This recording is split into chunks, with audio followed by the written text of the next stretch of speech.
দরিবালকে নিয়ে গোপন একটি খবর পাওয়া গিয়েছে। কেন তাকে বরখাস্ত করছেন না সিবিএফ? ছাগল দিয়ে যেমন হাল চাষ করা যায় না, তেমনি দরিবাল জুনিয়রকে দিয়ে ব্রাজিলের স্বপ্নের হেক্সা জয় করা সম্ভব না।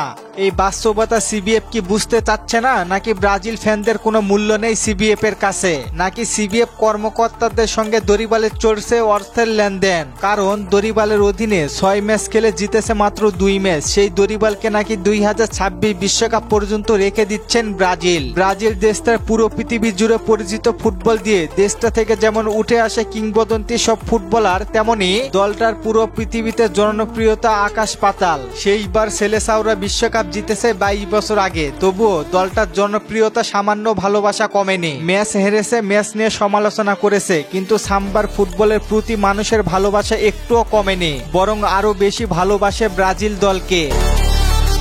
অ্যামাজন থেকে সুন্দরবন সব জায়গায় ভেসে যায় হলুদের সোনালিতে, কিন্তু দলটাকে যতটা ভালোবাসেন সমর্থকেরা, সে ভালোবাসার বিন্দু মাত্র কি মূল্য দিতে জানেন ব্রাজিল ফুটবলের সংস্থা সিবিএফ? প্রশ্নটা আপনি সিবিএফ এর কাছে করতেই পারেন যুক্তিসঙ্গতভাবে, যেখানে শেষ 6 ম্যাচের মধ্যে ব্রাজিলের জয় এসেছে মাত্র 2টি। তারপরেও ব্রাজিল ফুটবল নিয়ন্ত্রণ সংস্থা সিবিএফ দলটার কোচ দরিবাল জুনিয়রকে দায়িত্ব বহাল রেখেছেন। যদিও গুঞ্জন ছিল ব্রাজিলের ডাগ আউটে আসতে চলেছে পরিবর্তন, এমন গুঞ্জনে ব্রাজিলের ফ্যানরাও ছিল দারুণ খুশি। তবে সে আনন্দের লক্ষ্য জল ঢেলেছে সিবিএফ। নতুন ঘোষণা, 2026 বিশ্বকাপ পর্যন্ত ব্রাজিলের ডাগ আউটে থাকবেন দরিবাল জুনিয়র। তাতেই মনে হয় নেইমারের হেক্সাজোর স্বপ্নকে আরো একবার ধূলিসাৎ করতে চলেছেন ব্রাজিলের ফুটবল নিয়ন্ত্রণ সংস্থা সিবিএফ। আমি বিশ্বাস করি দরিবাল জুনিয়রের মতো ফালতু কোচকে দিয়ে আর যাই হোক বিশ্বকাপ চ্যাম্পিয়ন হবার আশা করা যায় না।